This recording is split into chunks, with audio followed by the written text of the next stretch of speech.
Ia le alofa ma le anga le lei o lo tātou tupu. O le ali ia o le file mu. Lea ua o tātou feilo ai fia ai le astolo na fale nei. O le fitu aso.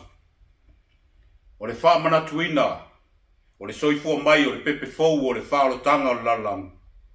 O Yesu ke riso. Wha talo whaatu le sunga le wha whea ngainga ia Victor. Ma le wharetua ia Salome po wesi. Ai tai nane le paia o le kale sia I pua sei ma ngele sai. Sunga le toeina pensione malolo. Sunga ia wao sosoani. Le lau le kale sia. A fionga I tia kono. Ta mama tina. Si o lava I alo mawhanau. Ile nei a wanoa ta ua ua maua.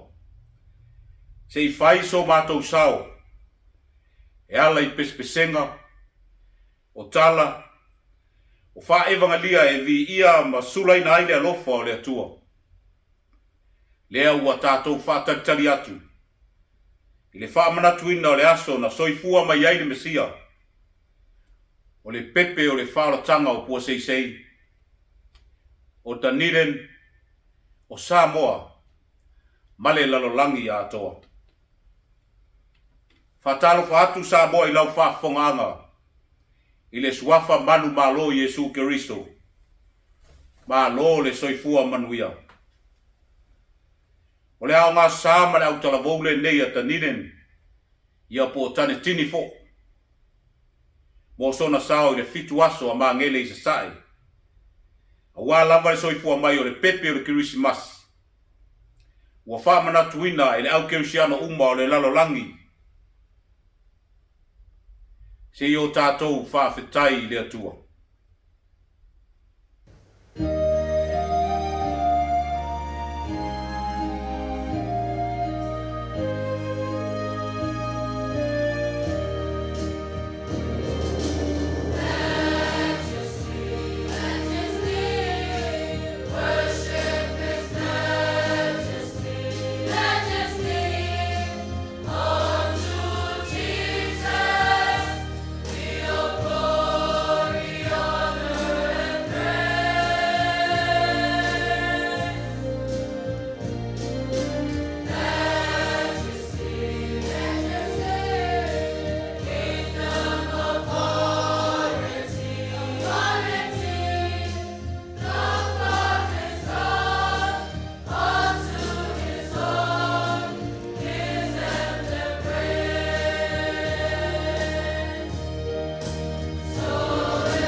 Tātou wifo matatalo i le atua. E siri ese lava la ua fio lo mātou atua. Lo siri ese lea ua mawaile nei mafutanga mātango fie. Mātou te whane ne e mavi ia ai la ua fio. Ona o lo walofa whata mai ai mātou o lau fuafuanga. Lea wala ile nei wha moe moe, o tā pena penanga, o pese pesenga, o tala. Mātou wha tali, ile a fio mai o le Mesia valo ia, o Yesu Keriso, o le pepe o le Kirisimasi. Lo walofa lea ua mātou, do mātou atua, ua pepese ma fia aile lalolangi wha tua, ile pepe o le Kirisimasi. O le whaolotanga mo so se tangata e talia o ia. A fio mai lau fio i tapen penanga o le nei wha moe moe. Ina ia i umea uma i le wha mourunga ina o loma malu siri ese. Wha manuia i le wha whengainga i a powesi ma le wharetua i a Salome. O le at kale sia i mangele i se sae nei. A wale tamu whainga o le nei wha moe moe o le fitu aso. Ina ia o fia whatasi ai o so se tangata. O so se atunu, o so se lanu mangana. O so se whata whaita ulanga e ta lia le pepe fau o le whaarotanga. Le whaarotanga mō tangata uma. Whamanuia ia sa moa malana whaafonga anga. Whamangalo mātou se i luma o lau sila whanga pa ia. I le suafa mamalu o le atua le tamaa, le alo mare anganga pa ia. Amen.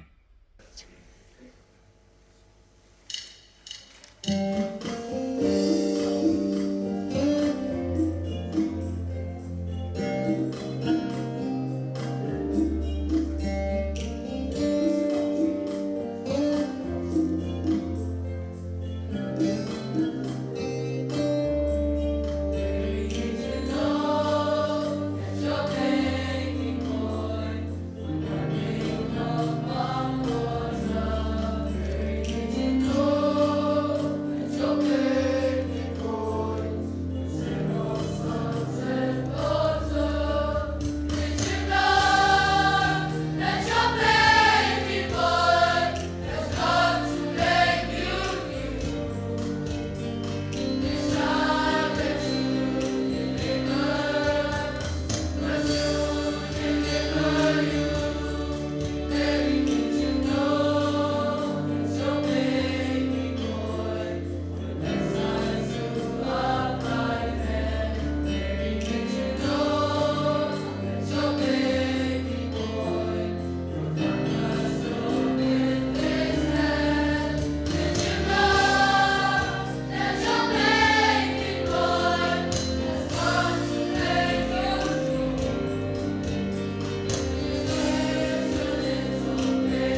le manatu au tu o le tamu whainga le au talavou ataniren.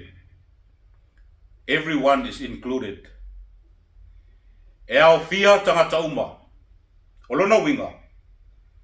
O le kirisimasi ala le stoifua mai o le pepe o le whaaratanga. E mō tangata uma. So se atu nuu. O so se ngangana o so se lanu. E tu mua e tu tusa i tātou uma i le alofa o lo tātou watua. Lea i ai le whātinonga o le atau mawhai ai le au talavou a tantini. E iai foi pito tonga. Tu valu kiripati intia mauli saina o sa mātou mawhtanga nei. Pēs e se a tātou ngana. Ai tasi tātou le alofa o le atua. O tātou uma o le whanau a le atua. O le mitia Iosefa na whaari ai le angelu o le li. Iosefa e le atali o tā vita. Tu lai ma ave Maria o lau ava. Wa wa tō ia mai le anganga pa ia. O Yesu. Wa tau nu wai perfetanga. Wa la tau whaai ngoa fo i a te ia o Emmanuel. Wa ia te i tātou le li. Talo whai a Iosefa ma Maria. Wa le ise fale o avanoa. Wa tutumu uma fale tali malo.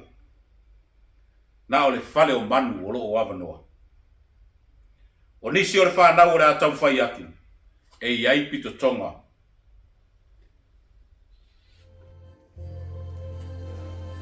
E sisipa. Ako o te vita.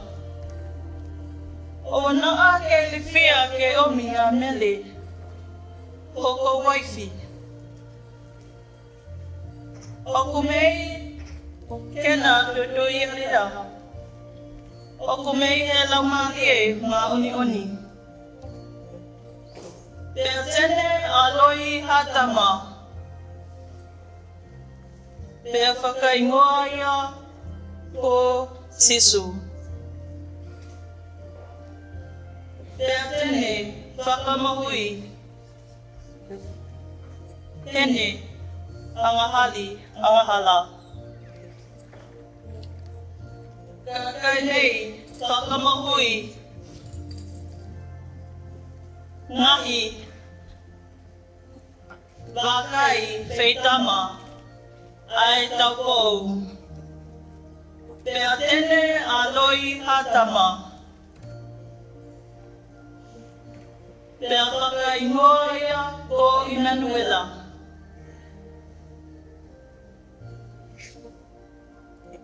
Ai taukou. Wakai taukou whaka. Pea tene whakamaui. Aia ongohinga. Ai ki te tautolu. Ai otua.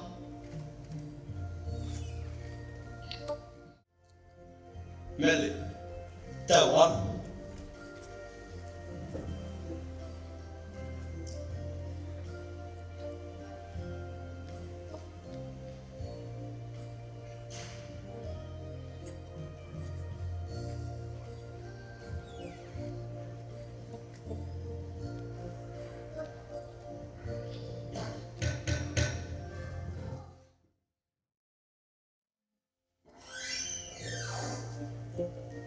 Whakamore more.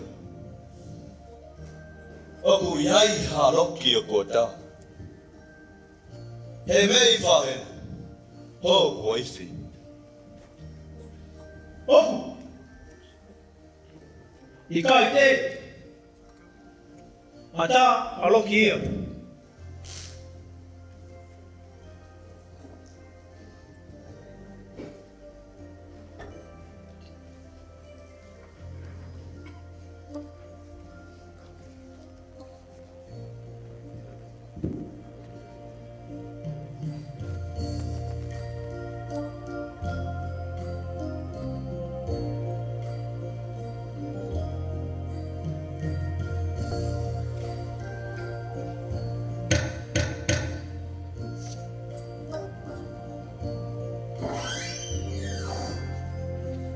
Whakamore.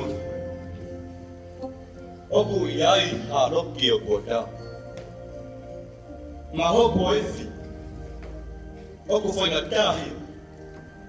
Pea oku yai fa hele temni. Oku whana katoa e moloki.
Whakamore.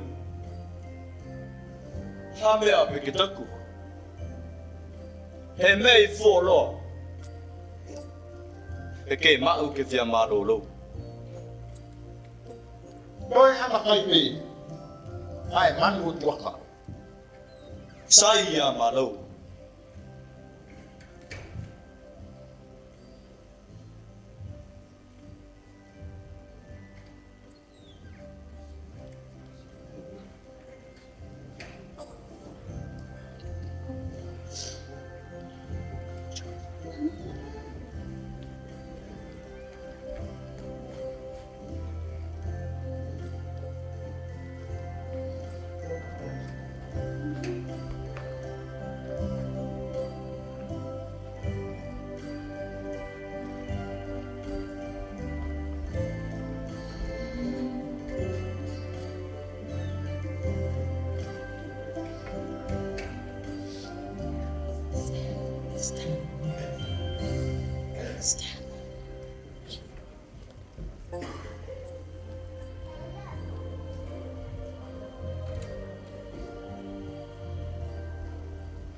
Stars are brightly shining.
Pai mai ua whaalongo le tupu o he rota.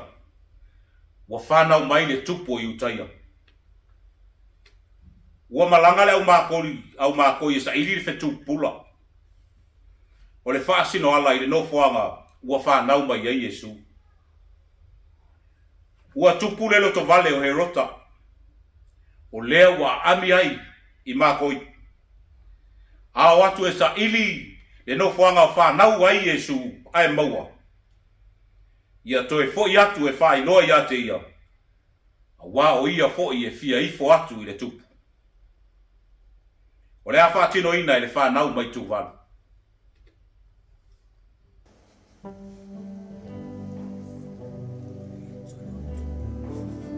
Ko i loa atu ne mākoi atu petu mai te saingala. Te laolo atu i ei, o sala te konga e whanau mai. E te tupu o tino Utaia.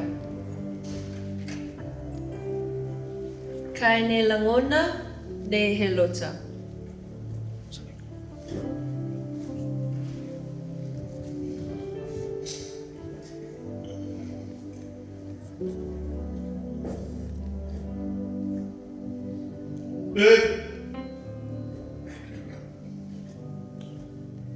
E tonu me ko whanau mo i te kiriso. Mufala. Yoro atu koutou kai salawhaka. E tonu ke te whanau me i tamu. Kamo te whangai roa mai. Me ia whiwhono po o ifo ki ai. Ko le la tō, mali te tū.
Ua ilo atu e lau mākoi le fetu pula.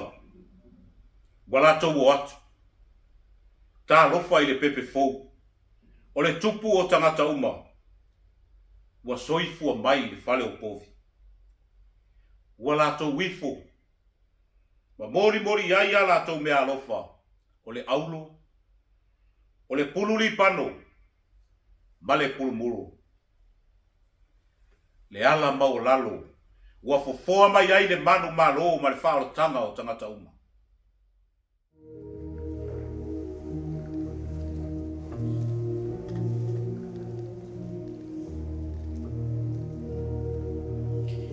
Awa kataru pupua ni paparaki, i taro mai wia te meri.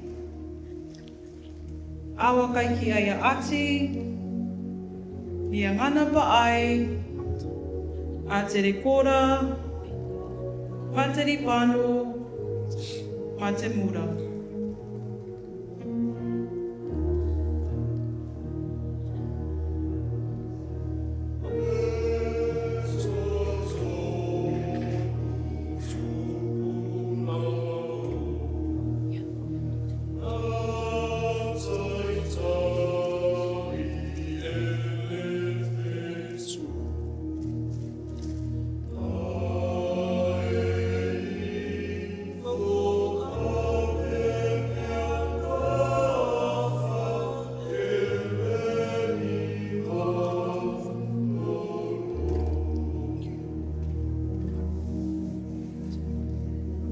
Tariu? E tiki roi, te mau. Ke? E ano, e tiki rau. I ka nora te wea manu poia te wā airote.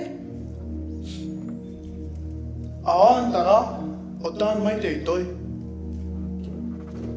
Ngai a te roko.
O ala o tangata.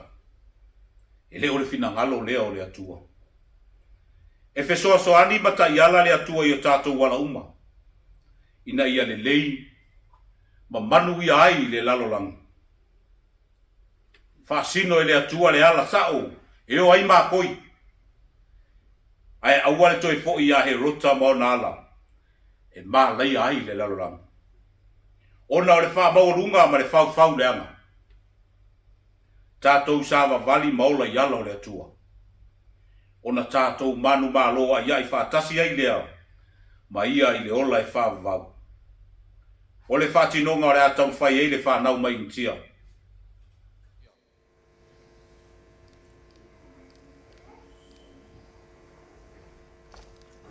वे यीशु की खोज करते हैं और जब उन्होंने उसकी स्थापना की उन्हें वापस जाने से मना कर दिया गया जहां से वे आए थे और वे यही थे।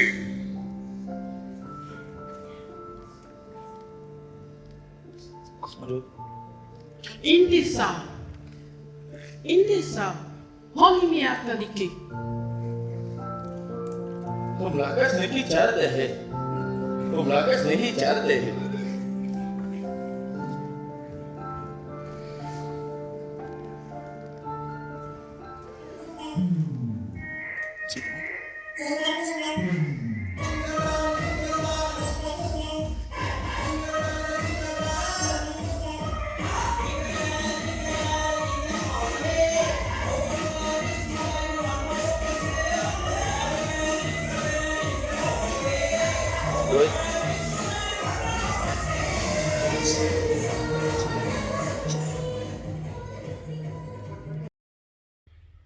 Le whaalia o le oli ma le fia o tangata whenua.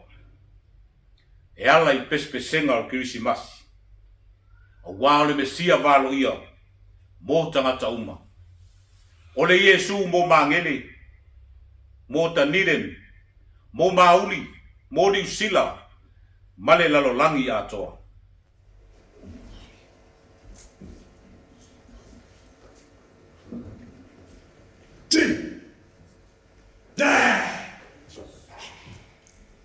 Ope! Ginaro! Ope! Ginaro! Ope! Ginaro! Ginaro Willie!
E whapea fo I tangata saina. O le lātou fo I vale alofa. Ma lo lātou fo I sao. E fia pepese ai maise o le fia. I le whanau mai o le tupu o le lalolangi uma. O le whaola mō tangata uma. O le whaari mai fo I o fianga o tangata saina. A wā lava le pepe fo o le Kirisimasi.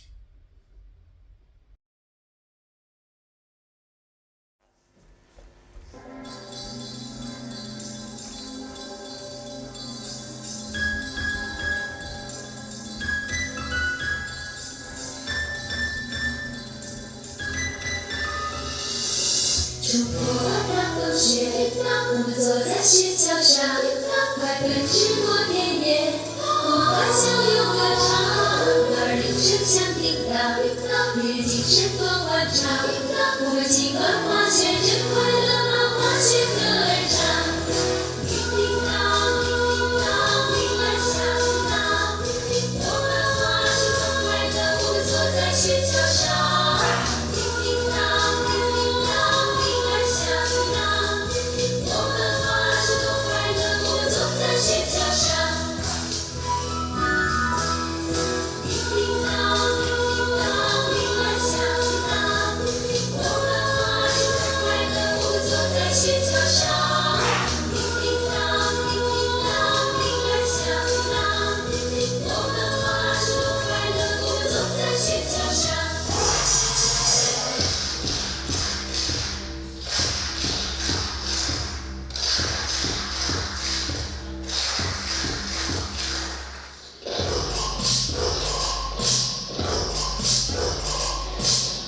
e tasi i tātou i le whaalatanga. Wao fia i tātou mai le whaalatanga Iesu Keriso. Le pepe o le kirisi masi. Lea wa tātou patipatia ma fia ai. Le whanau mai o le pepe fou i le ala mawalalo. O le file mu. O le loto mawalalo. O le alofa mo oe mau matangata o malama. Everyone is included.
Ia o le tau mawhainga le nā. Ale ka le sia I tanitini. Pulenga o tako. Ale matanga luenga a New Zealand I saute. Tau ia ne ia tele ni nganga. E tātou te patipatia ma vi ia aile alofa maleanga leo le atua. E ala I le pepe fou o le kirisimasi. O le whaolatanga mō tangata uma. Hi o tātou wifo matatalo I le atua. Ua mai ale mātou whamoe moe I le neia fiafi lo mātou atua. A o mātou tu watu I lumo la o fio. Ne se I alofa ma pai mai pai ane pai ifo. I loto a nganga o tangata. Ne iau mātou I loa le tāua o le nei aso. Na mātou whātaritari atu. I le soifua mai o le pepe fou o le kirisimasi. Mātou whāwhitaia la o fio. O wasa e tau muri muri mai au wai le menei. Ie alofa ma whamanuia. I le ka le sia I mangele I se sae nei. I le whawhea ngainga ma le wharetua. Ai mai se le paia lasi o le ka le sia. Mai lava I mongo te tele se ia pa ia monga iti. Alofa fo I le mai moa ma le whafonga mai a Samoa. I so se vai panoa o sila. Ma maua mai ai le nei ala ata. Mātou te talo. O mātou se mo mātou leanga. Ie alofa ma whama ngalo. Le toto pa ia lo alo pele o Yesu Keriso. Le wala tuai la mātou te talo. Amen. Ia manu ia tele Krisimasi. Ma le tau sanga fou fia. Soifua.